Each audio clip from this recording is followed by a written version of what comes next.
विथिल mission school गुड्डा वरिष्ठ कक्षा 10 के सभी छात्र छात्राओं, हम पाठ्य पुस्तक क्षितिज के काव्यखंड राम लक्ष्मण परशुराम संवाद को पढ़ रहे हैं। इसके हम 5 पद पढ़ चुके हैं और अंतिम 6वां पद है जो उसको पढ़ने जा रहे हैं। उसके बारे में विस्तार से हम लोग इस वीडियो में जानेंगे और अच्छी प्रकार से आपको उसके व्याख्यान को बताने का प्रयास करते हैं। आप लोग अपने पाठ्य पुस्तक में 6वां पद देखिए। मैं पढ़ने का काम शुरू करने जा रहा हूँ और उसका आपको पूरी तरह से एक एक शब्द का बताऊँगा।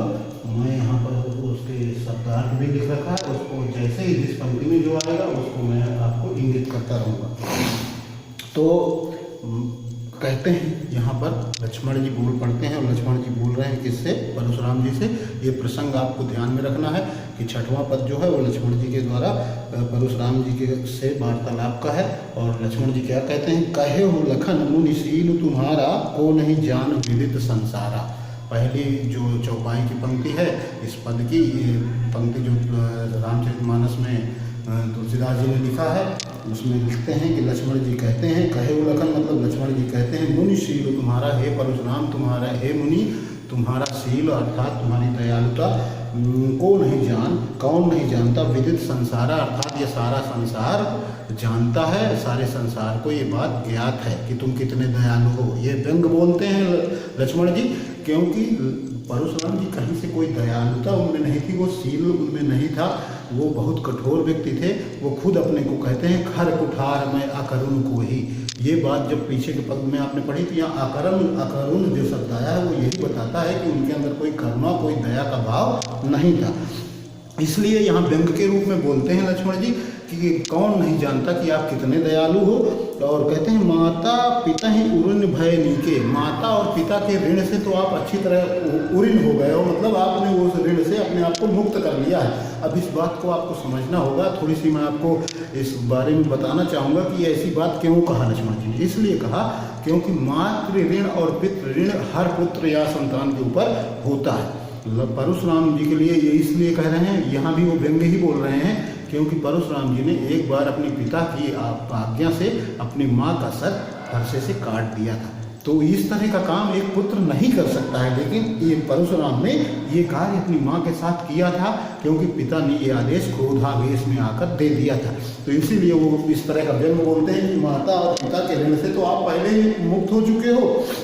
गुरु ऋण रहा सोच बढ़ जी के, आप कहते हैं कि गुरुद्रोही है, तो गुरु का जो ऋण आपके ऊपर बाकी है उसके कारण आपके मन में बहुत बड़ा सोच है। जी के मतलब हृदय में, आपके मन में, मैंने यहाँ वर्णनी में लिखा है शब्दार्थ में, जी के मतलब मन में, हृदय में। तो आपके हृदय में ये गुरु ऋण का बोझ बहुत बड़ा लदा है। तो ये जो बोझ है आपके अंदर, इसके बारे में आप बहुत सोच में पड़े हो। तो क्या है, जो जन्म हमरे माथे काढ़ा, और उसे आपने क्या किया है, वो आपको सोचनीय दशा में किए हैं। आपको गुरु ऋण जो है आपका जो शेष है उसको आपने क्या किया है, हमरे माथे मतलब हमारे ऊपर उसको लाद दिया है, मुझ लक्ष्मण के ऊपर लाद दिया है, मुझे आप गुरुद्रोही बताकर। तो क्या करना है, दिन चल गए ब्याज पर बढ़ा, और इधर कुछ दिन भी ज़्यादा हो गए हैं। जो आपने किया है इसके कारण उसमें ऐसा भी हुआ होगा कि वो और ज़्यादा हो गया, ब्याज बढ़ गया, मतलब जैसे हमने किसी से ऋण लिया हो और वो ऋण रहा हो थोड़ा सा और उसका कुछ ब्याज हो गया हो तो वो ऋण और बढ़ गया हो। इस प्रकार से वो गुरु ऋण कुछ दिन और बीत जाने की वजह से और बढ़ गया है। अब अनीय व्यवहारिया बोली। अब वो कहते हैं कि मैं वो व्यवहार रूप में आपसे ये बात कहता हूँ कि अगर आप ये ऋण में मुझ पर ही लाद रहे हैं तो मैं तुरंत थैली खोल देता हूँ। आगे की लाइन में लिखा है, तुरंत देव मैं थैली खोली, अर्थात आप चाहो तो ये ब्याज सहित गुरु का ऋण सब मेरे ऊपर ही लादने का प्रयास आपका जो है उसके लिए मैं थैली खोल देता हूँ, आप डाल ही दो उसमें। फिर कहते हैं सुनि कटु वचन कुठार सुधारा, हाय हाय सब सभा पुकारा। यहाँ पर अब परशुराम जी जब ऐसी वाणी बोलते हैं, ऐसे व्यंग बोलते हैं लक्ष्मण जी परशुराम को संबोधित करते हुए, तो परशुराम जी अपना फिर से वो फरसा जो उनका है उसको उन्होंने सुधारा, अर्थात मारने के लिए उसे तैयार कर लिया। और तो ऐसा करने पर क्या होता है, हाय हाय सब सभा पुकारा, जो क्योंकि ये घटना कहाँ हो रही है, धनुष यज्ञ जहाँ होने के लिए, स्वयंवर सीता का होने के लिए जो सभा लगी हुई थी, जिसमें देश देशांतर के राजकुमार और ऋषि मुनि आदि सब आमंत्रित किए गए थे जनक के द्वारा, उन सब के बीच में परशुराम ये सब कर रहे हैं। परशुराम को देख कर के अब परशुराम लक्ष्मण की बातें सह नहीं पा रहे हैं, अब इन्हें मार ही देंगे, क्योंकि ये अपना फरसा सुधारने लगे हैं, अर्थात उनकी तरफ दिखाने के लिए उसे तैयार कर चुके हैं मारने के लिए। ऐसी स्थिति में क्या करती है सभा, हाय हाय, सब सभा पुकारा, मतलब अब ये मार ही देंगे, अब ये मार देंगे, ऐसा ना होने पाए, इसलिए हाय हाय करके सारी सभा पुकार उठती है, अर्थात बोल पड़ती है। भृगुवर परशु दिखाओ मोही, अभी लक्ष्मण जी फिर भी जब देखते हैं कि ये फरसा मेरी तरफ तान रहे हैं, अर्थात उसे मारने के लिए ऐसे हाथ में लेकर उसे सुधार चुके हैं, यहाँ लिखा है तुलसीदास जी ने, अर्थात उसे उन्होंने बिल्कुल तैयार कर रखा है कि अब मैं मार दूंगा लक्ष्मण को। तो फिर से लक्ष्मण जी बोलते हैं भृगुवर परशु दिखावो मुँह, भृगुवर का मतलब यहाँ परशुराम है, भृगुवर परशुराम के लिए प्रयोग किया है, मैंने यहाँ सरदार लिख दिया, पर भृगुवर मतलब परशुराम, परशुराम के लिए कहते हैं हे परशुराम, हे भृगुवर, परशु दिखावो मोह, अर्थात आप ये फरसा मुझे बार बार दिखा रहे हैं, दिखावो मोही मतलब मुझे दिखा रहे हैं। विप्र विचार बचय नृप दोही, आपको मैं ब्राह्मण मान लेता हूँ, इस वजह से आप बच रहे हो, नहीं आप कौन हो, नृपद्रोही हो, अर्थात राजाओं के शत्रु हो। अब यहाँ नृपद्रोही शब्द क्यों प्रयोग किया लक्ष्मण जी ने, इस बात को हमें समझना होगा। जैसे मैंने आपको बताया थोड़ी सी कहानी पीछे कि माता पिता उऋण भय, माता पिता के ऋण से आप उऋण भय नीचे, ये लाइन जो लिखी, तो यहाँ पर थोड़ी सी बताया कि माँ का उन्होंने सर कलम कर दिया था अपने फरसे से, और वो पिता के आदेश से किया था। इसी प्रकार यहाँ नृपद्रोही शब्द जो प्रयोग किया लक्ष्मण ने, परशुराम के लिए प्रयोग किया है। ये ध्यान रखेंगे कि ये नृपद्रोही शब्द किसके लिए आया है, परशुराम के लिए आया है। परशुराम के लिए इसलिए आया है क्योंकि परशुराम ने अपने माता पिता के वध, सहस्त्राबाहु के लड़कों और सहस्त्राबाहु के द्वारा वध कर देने की वजह से धरती के समस्त राजाओं का वध कर दिया था, अर्थात समस्त क्षत्रियों का वध कर दिया था, और वो सब क्षत्रिय राजा थे, इसलिए नृपद्रोही शब्द का यहाँ प्रयोग किया। नृपद्रोही का मतलब होता है राजाओं के शत्रु। तो यहाँ पर वो कहते हैं कि तुम तो राजाओं के शत्रु हो, अगर तुम विप्र विचार, अर्थात मैं तुम्हें ब्राह्मण मानकर अभी तक तुम मुझसे बच रहे हो। लक्ष्मण जी ऐसा बोल देते हैं। इसको परशुराम को क्या बोलते हैं कि भृगुवर परशु दिखावो मोही, हे परशुराम तुम मुझे फरसा जरूर दिखा रहे हो, लेकिन तुम मुझसे सिर्फ इसलिए बच रहे हो क्योंकि तुम, हालांकि तुम राजाओं के शत्रु हो, तुम्हें मैं जान रहा हूँ कि तुम वध के योग्य हो, लेकिन विप्र विचार, तुम्हें ब्राह्मण मानकर तुम्हें बच रहे हो तुम अभी तक मुझसे। या ऐसी बात कहते हैं लक्ष्मण किसको, परशुराम को। ऐसा जब कहते हैं तो और क्रोध में आ जाते हैं, उनका क्रोध सीमा से बाहर हो जाता है। ऐसा जब करते हैं तो क्या है, अब आगे फिर एक लाइन में भी बोलते हैं लक्ष्मण जी, मिले न कबहु सुभट रन गाढ़े।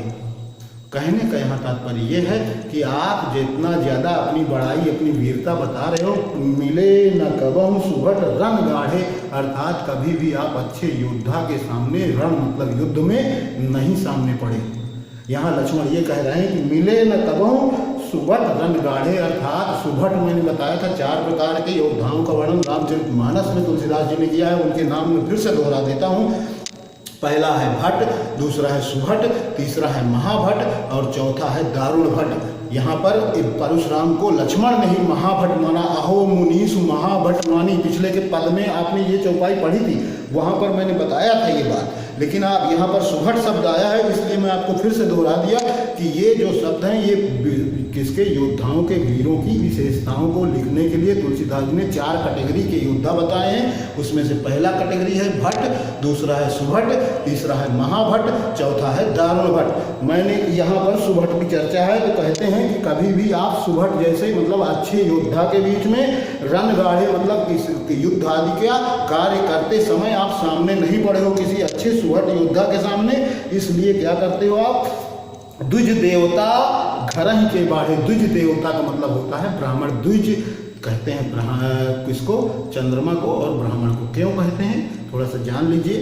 द्विज का मतलब होता है 2 बार जिसका जन्म होता है, आप सोचेंगे आप कि ब्राह्मण भी तो उसी तरह का आदमी है, उसी तरह का व्यक्ति है जिस प्रकार से हम आप आम आदमी हैं, तो इसका 2 बार जन्म कैसे होता है? तो ये शास्त्रों के आचरण के अनुसार इसका 2 बार जन्म होता है।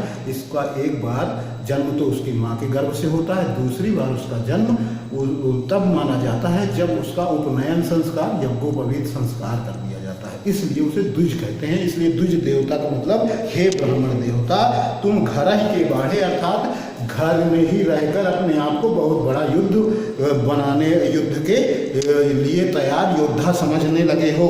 अपने आप को घर में ही रखकर कभी आपका सामना किसी सुभट, महाभट और दारुण भट्ट और इस तरह के योद्धाओं के सामने शत्रु रण के बाढ़े अर्थात युद्ध के क्षेत्र में नहीं आपको पड़ा है। और रण के गाढ़े का यहाँ जो लिखा है, तो मतलब लक्ष्मण जी ने ये कहने का प्रयास किया है व्यंग के रूप में कि कभी आपने किसी योद्धा का सामना नहीं किया है युद्ध क्षेत्र में। आप घर में रहकर, ब्राह्मण हैं आप, तो ब्राह्मण देवता के रूप में आप घर में ही रहकर अपने आप को बहुत बड़ा वीर समझने लगे हो। अब अगली पंक्ति जो है वो न लक्ष्मण कह रहे हैं न परशुराम कह रहे हैं, अनुचित कई सब लोग पुकारे। जितना सभा में राजा राजकुमार बैठा था, ऋषि मुनि बैठे थे, सब लोगों ने कहा कि क्या कहा? अनुचित है, अनुचित है, अर्थात लक्ष्मण जो बोल रहा है वो पूरी तरह से बात अनुचित है, क्योंकि ऐसा तो नहीं था। परशुराम वास्तव में बहुत वीर, बहुत प्रतापी, बहुत ही क्रोध वाले ऋषि माने जाते हैं। वो ब्राह्मण भले थे लेकिन उनमें किसी भी प्रकार से क्षत्रियों वाले ही सारे गुण विद्यमान थे। वो सदैव बहुत ही कठोरता से युद्ध आदि की क्रिया में संलग्न होते थे। ये बात कई बार उन्होंने इस धरती से क्षत्रियों को विहीन करके सहस्त्राबाहु जैसे प्रतापी और 1000 भुजाओं की ताकत रखने वाले राजा को और उसके पुत्रों को मारकर साबित कर दी थी। इसलिए सभी सभा ये जान रही थी, इसलिए उन्होंने कहा ये अनुचित कह रहा है लक्ष्मण, अनुचित है, अनुचित है, ये बात इसे उचित नहीं कही जा सकती। रघुपति सैन ही लखन निवारे। जब ऐसा कहा तो ये सभा के लोगों ने ऐसा कहने लगे, तो उस समय लखन मतलब लक्ष्मण को, नैसैन का मतलब आंखों के इशारे से, किसने? रघुपति मतलब राम ने, निवारे मतलब रोका। अर्थात जब अनुचित है इस प्रकार से कह के लक्ष्मण जी की बातों का विरोध किया सभी लोगों ने, तो वहाँ पर आंखों के इशारे से लक्ष्मण को बोलने से रोका। किसने रोका? राम ने। रघुपति मतलब राम ने अपनी आंखों के इशारे से लखन को रोक दिया। अब आगे जो दोहा लिखते हैं उसमें लिखते हैं तुलसीदास जी, उसको आप समझिए। लखन उतर आहुत सरिस भृगुवर कोप कृषाण। अब यहाँ पर आपको देखना है कि किस प्रकार से तुलसीदास जी ने अपनी काव्य विशेषताओं का यहाँ प्रयोग किया है, और वो अब किस प्रकार से अपनी काव्य कृति में विशेषता लाने के लिए, विशिष्टता लाने के लिए कैसे शब्दों का प्रयोग करते हैं। कहते हैं लखन उतर आहुति सरिस। लखन मतलब लक्ष्मण के, उतर मतलब उत्तर, आहुति सरिस मतलब आहुति होती है जैसे हम अग्नि, यज्ञ आदि की अग्नि में, हवन आदि की क्रिया में जो चीज डालते हैं उसे कहते हैं आहुति। आहुति को एक शब्द बोलचाल की भाषा में हविस, हविस उसे कहते हैं जो अग्नि में, अग्नि का भोजन डाला जाता है। अग्नि में हम जो हवन करते हैं वो अग्नि का खुराक, अग्नि की भोजन के रूप में उसे हम डालते हैं, इसीलिए उसे हविस भी कहते हैं। मैंने यहाँ लिख भी रखा है, आपको दिख रहा होगा शायद, आहुति मतलब हविस। तो यहाँ पर कहते हैं लक्ष्मण के उत्तर उसी तरह से हैं जिस प्रकार से आग में डाली हुई आहुति होती है। और भृगुवर कोप कृषाण, भृगुवर मतलब परशुराम का, कोप मतलब क्रोध, कृषाण मतलब आग। मैंने यहाँ लिख रखा है कृषाण मतलब आग। तो इसका अर्थ हुआ पहली पंक्ति का, जो दोहे की पंक्ति है, कि लक्ष्मण के जो उत्तर हैं वो आहुति के समान है अर्थात हविष के समान है, और जो परशुराम जी का क्रोध है वो आग के समान है। जैसे परशुराम जी के क्रोध रूपी आग में लक्ष्मण जी के उत्तर आहुति के समान गिर रहे हों, ये लिखते हैं तुलसीदास जी। और बढ़त देख जल सम बचन, ऐसा ये सब क्रिया जो हो रही है लक्ष्मण और परशुराम के बीच में, इसको बढ़ता देखकर जल समवचन मतलब जल के समान वचन मतलब वाणी अपने मुंह से कौन बोल रहा है? बोले रघुकुल भान। यहाँ रघुकुल भान ये विशेषण राम के लिए आया है। रघुकुल मतलब रघुवंश में भानु अर्थात रघुवंश के सूर्य, जो सूर्य का कहने का तात्पर्य यह है कि जिनका रघुवंश में सबसे अधिक कीर्ति फैली है, सबसे अधिक जिसको लोग जानते हैं, जिस तरह सूर्य को पूरी दुनिया जानती है, उनकी चमक, उनकी जो रोशनी है वो उसको तो कौन नहीं देखता है, किसकी निगाह से वो बचती है, उसी तरह से वो रघुकुल भानु राम को कहते हैं, अर्थात रघुवंश के सूर्य। तो यहाँ कहते हैं बढ़त देख, इस तरह का जो लक्ष्मण और परशुराम के बीच क्रोध का काम हो रहा है, उस क्रोध में वो इस तरह का उत्तर दे रहे हैं जैसे उस क्रोध रूपी आग में आहुति कर रहे हो, आहुति डाल रहे हो, और आहुति डालने से क्या होता है, आग और भड़कती है। तो उसी तरह से उनका क्रोध और भड़क रहा है इस तरह के उत्तर देने से। तो इसलिए लिखते हैं लखन उतर आहुति सरिस रघुपर कोप कृषाण बढ़त देख, इसको बढ़ता हुआ देखकर रघुकुल भानु यानी राम जी क्या बोलते हैं जल सम वचन। जल सम मतलब जल के समान वचन, अर्थात शीतलता से भरी वाणी वो बोल पड़ते हैं।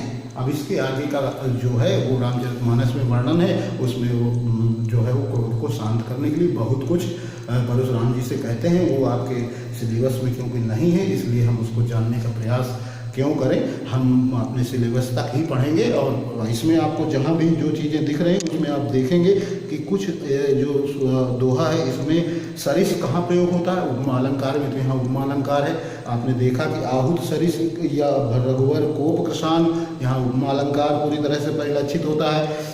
मैंने एक शब्द बताया नृपदोही। नृपदोही किसको कहा, परशुराम को कहा। क्यों कहा, क्योंकि परशुराम ने सहस्त्राभाव के